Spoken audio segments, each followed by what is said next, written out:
NDA में आकर भी नीतीश को नहीं राहत। बीजेपी के बाद कुशवाहा ने जदयू के सिटिंग सीटों पर ठोका दावा।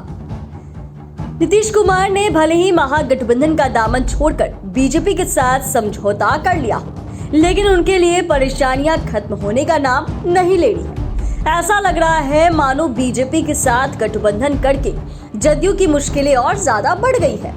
देखें तो एक तरफ नीतीश कुमार के लिए इस वक्त बहुमत साबित करने की चुनौती है, तो दूसरी तरफ एनडीए के अन्य दल लगातार सिटिंग सीटों पर दावा ठोकते नजर आ रहे हैं, जिससे जदयू की टेंशन डबल होती नजर आ रही है। आइए इसी मुद्दे पर एक रिपोर्ट देखते हैं। आपको बता दें कि बिहार में फ्लोर टेस्ट को लेकर जारी हलचल के बीच बीजेपी के सांसद राजीव प्रताप रूढ़ी ने सिवान सीट पर दावा ठोककर चौंका दिया था। वहीं इसका कोई हल निकलता है, इससे पहले ही काराकाट और सीतामढ़ी सीट को लेकर उपेंद्र कुशवाहा ने संकेत दे दिए। गौरतलब है कि पिछले लोकसभा चुनाव में सिवान, काराकाट और सीतामढ़ी सीटों पर जदयू का कब्जा था। इन सीटों पर जदयू को जीत भी मिली थी। वहीं इस बार भी पार्टी इन सीटों पर से पीछे हटने के लिए तैयार नहीं है।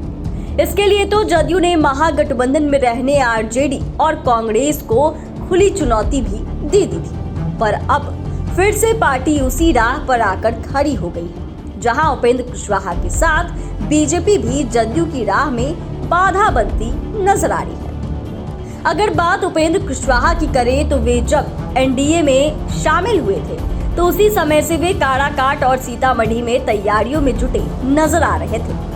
ऐसी संभावना भी थी कि बीजेपी उन्हें ये सीटें दे भी सकती है, लेकिन अचानक ही जदयू ने एनडीए में एंट्री मारी। इसके बाद से यहाँ भी सीटों का समीकरण दिलचस्प हो गया। देखें तो सीतामढ़ी सीट पर जदयू के देवेश चंद्र ठाकुर पहले से ही तैयारी में दिख रहे थे। उनका कहना था कि उन्हें लालू यादव और नीतीश कुमार दोनों से सहमति मिल गई है, पर इससे पहले की बात बन पाती महागठबंधन में खेल हो गया।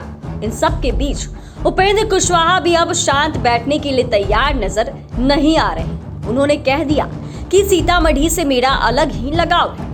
उपेंद्र कुशवाहा ने कहा कि सीतामढ़ी के लोगों में मैं कर्जदार हूँ। उन्होंने यह भी कहा कि 2009 और 2014 में सीतामढ़ी की जनता ने हम पर विश्वास किया और हमने उम्मीदवार को यहां से पार्लियामेंट में भेजने का काम किया। कुशवाहा ने कहा कि सीतामढ़ी की जनता के लिए हमेशा काम करता रहूंगा।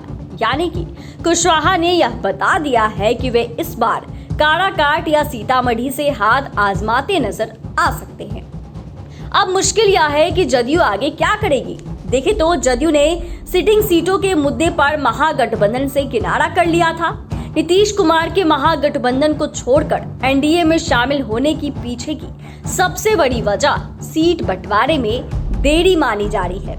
ऐसा कहा जा रहा है कि कांग्रेस ने सीट बंटवारे में देरी की है, इससे नीतीश कुमार नाराज बताए जा रहे थे। इसके अलावा जदयू ने अपने सभी सिटिंग सीटों पर चुनाव लड़ने की मांग की थी, जिस पर आरजेडी और कांग्रेस की तरफ से कोई ग्रीन सिग्नल नहीं मिला था। इसीलिए उन्होंने महागठबंधन से किनारा करके बीजेपी के साथ दोस्ती कर ली। लेकिन एनडीए में आने के बाद भी उनकी मुश्किलें वही की वही नजर आ रही है। अब बीजेपी और उपेंद्र कुशवाहा दोनों ही जदयू के सिटिंग सीटों पर दावा ठोक रही है। यहाँ मुश्किल यह है कि उपेंद्र कुशवाहा अगर लोकसभा चुनावों में एनडीए का हिस्सा बने रहते हैं तो इसके लिए बीजेपी या जदयू में कौन कुर्बानी देगी।